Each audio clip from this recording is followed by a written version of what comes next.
beautiful faces. My name is Rachel, and today we're going to read Curious George's Dream. This is George.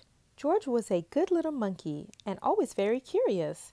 After a long day at the amusement park with his friend, the man with the yellow hat, George was tired and glad to be home. Soon dinner was ready, but when George sat down to eat, he was too small to reach his plate. "I'm sorry, George," the man said. "I forgot to fix your chair." He put a large book on George's chair, and George climbed up. As he sat on the book that was set on his chair, George thought about his day. All day long he had been too small.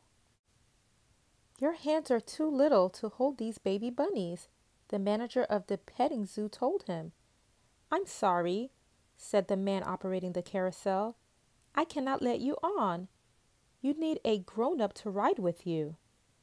"Maybe next year," said the man taking tickets at the roller coaster. But after a good meal and a good dessert, George began to feel better. When the dishes were finished, the man said, "George, I have a surprise for you." And they went into the living room. The surprise was a movie. George was glad to watch a movie.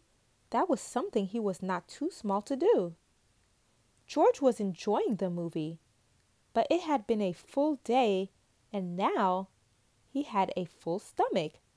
Soon, he could not keep his eyes open. The next thing George knew, he was back at the petting zoo. But this time, something was different. The petting zoo was very small. In fact, everything was small. George looked around, then he looked at himself. Maybe everything wasn't so small after all, he thought. Maybe he was big. Uh-oh, this is not right, thought George. Then he remembered the bunnies. Why, he was not too small to hold a bunny now. He was not too small to do anything. What fun, George thought. And he went to the Bunny Hutch. Now George could hold lots of bunnies, and he cuddled them to his face. The bunnies liked George.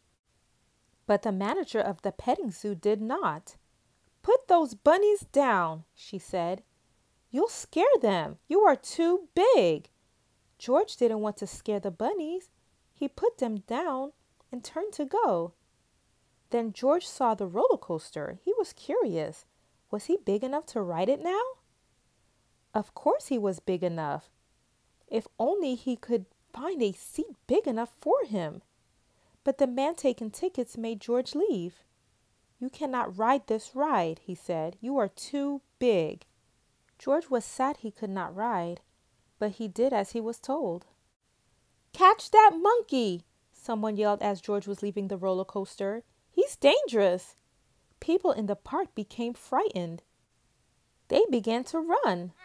They ran in all directions, but mostly they ran away from George. George felt awful. He didn't want to frighten anyone. He just wanted to hide. But where could he go? He was too big to fit anywhere. Then George saw the carousel. He wouldn't need a grown-up to get on with him this time. But this time George wished he had a grown-up with him. He wished his friend were here. George sat on the carousel feeling lonely. Suddenly, someone called his name. "George? George?" It sounded like the man with the yellow hat. Could his friend be here to take him home?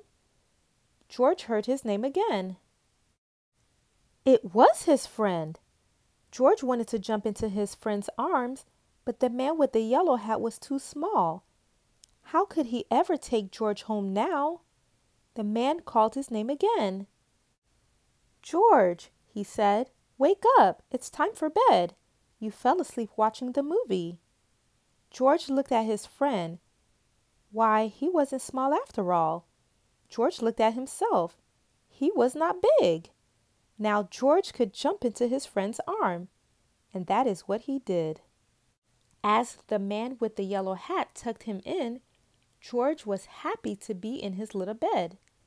It was not very big, he thought, but he fit in it perfectly.